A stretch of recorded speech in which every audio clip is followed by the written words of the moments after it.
আসসালামু আলাইকুম, স্বাগত জানাচ্ছি আপনাকে আন্তর্জাতিক সংবাদে। ইসরায়েলের দিকে আরও ক্ষেপণাস্ত্র নিক্ষেপ করেছে ইরান।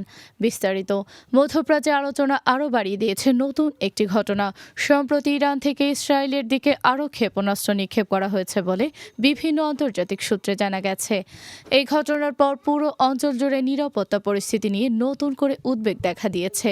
প্রাথমিক তথ্য অনুযায়ী ইরান থেকে ছোড়া কয়েকটি ক্ষেপণাস্ত্র ইসরায়েলের আকাশসীমার দিকে লক্ষ্য করে নিক্ষেপ করা হয়। তবে ইসরায়েলের শক্তিশালী প্রতিরক্ষা ব্যবস্থা অনেক ক্ষেপণাস্ত্র মাঝ আকাশেই ধ্বংস করে দিয়েছে বলে দাবি করা হয়েছে। বিশেষ করে ইসরায়েলের বিখ্যাত ক্ষেপণাস্ত্র প্রতিরক্ষা ব্যবস্থা আয়রন ডোম এই ধরনের হামলা প্রতিহত করার জন্য তৈরি করা হয়েছে। ইসরায়েলি সামরিক বাহিনী জানিয়েছে তারা সব ধরনের সম্ভাব্য হামলার জন্য প্রস্তুত রয়েছে এবং দেশের নিরাপত্তা নিশ্চিত করতে প্রয়োজনীয় সব ব্যবস্থা নেওয়া হয়েছে। অন্যদিকে ইরান বলছে তাদের ওপর যে কোনো আক্রমণ বা উস্কানির জবাব দেওয়ার অধিকার তাদের রয়েছে।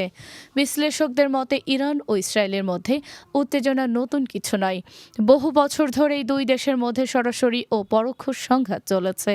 তবে সাম্প্রতিক সময়ে পরিস্থিতি আরও সংবেদনশীল হয়ে উঠেছে, কারণ মধ্যপ্রাচ্যের বিভিন্ন সংঘাতে দুই দেশ বিপরীত অবস্থানে রয়েছে। বিশ্বের অনেক শক্তিধর দেশ এখন এই পরিস্থিতির দিকে গভীরভাবে নজর রাখছে, কারণ যদি এই উত্তেজনা বড় ধরনের সংঘাতে রূপ নেয় তাহলে তা পুরো মধ্যপ্রাচ্যের স্থিতিশীলতার ওপর বড় প্রভাব ফেলতে পারে। বিশেষজ্ঞরা মনে করছেন বর্তমান পরিস্থিতিতে কূটনৈতিক সমাধানই সবচেয়ে গুরুত্বপূর্ণ, না হলে এই উত্তেজনা ভবিষ্যতে আরও বড় সংঘর্ষে রূপ নিতে পারে।